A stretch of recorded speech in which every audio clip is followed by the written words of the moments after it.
Yun, so tara guys, mag-ihaw tayo. Oh, ayan, nag-iihaw ako ngayon. Napakahilig kasi namin talaga sa mga ihaw-ihaw. Kaya ito, mas matipid. Bumili lang kami manok, ihaw-ihaw, minarinade, tapos inihaw namin. Tapos ito, ayan, yung bago kong nabiling ihawan sa Lazada. Pwede siyang isarado para syempre pag sinara mo, mas tawag dito, mas makatipid ka ng tipid ka dun sa uling. Hindi mo kailangan ng masyadong madaming uling. Magtitipid tayo sa uling. Yan siya. Yan siya. Close natin. Yummy! Hello guys. So, bumili ako ng bagong ihawan sa Lazada. So, ito. Ihawan na yan. So, ang maganda rito sa ihawan na to, guys, tingin ko, yung luto niya, dahil pwede siyang isarado, mas maganda, mas perfect. Ayan, ayan yung sasarado siya. Tapos siyempre matipid yan sa uling, no?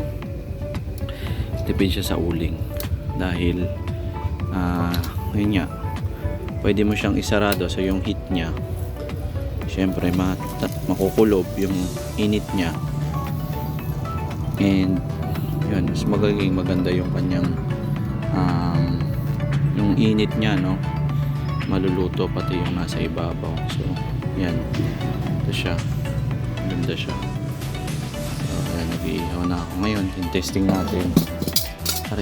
So yung ano lang dito, ginawa ko lang, syempre dahil alam naman natin pag ihawan laging ano yan, no?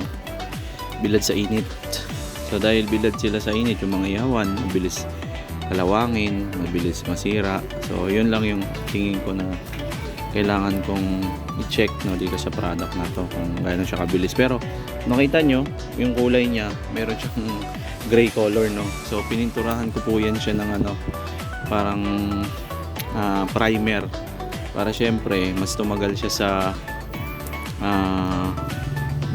sa init.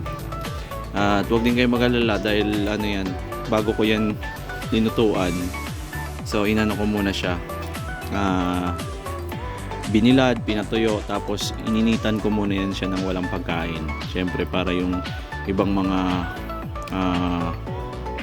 chemical na nandun sa pintura, so mas mag-absorb na siya, mawala na siya bago siya lutuan.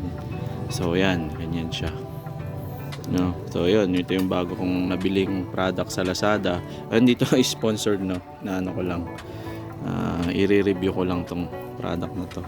So yan, no, pagka medyo malakas na yung apoy, para makatipid kayo sa uling, pwede nyo siyang takpan. Yun, takip. So ganun siya. Yan. Okay.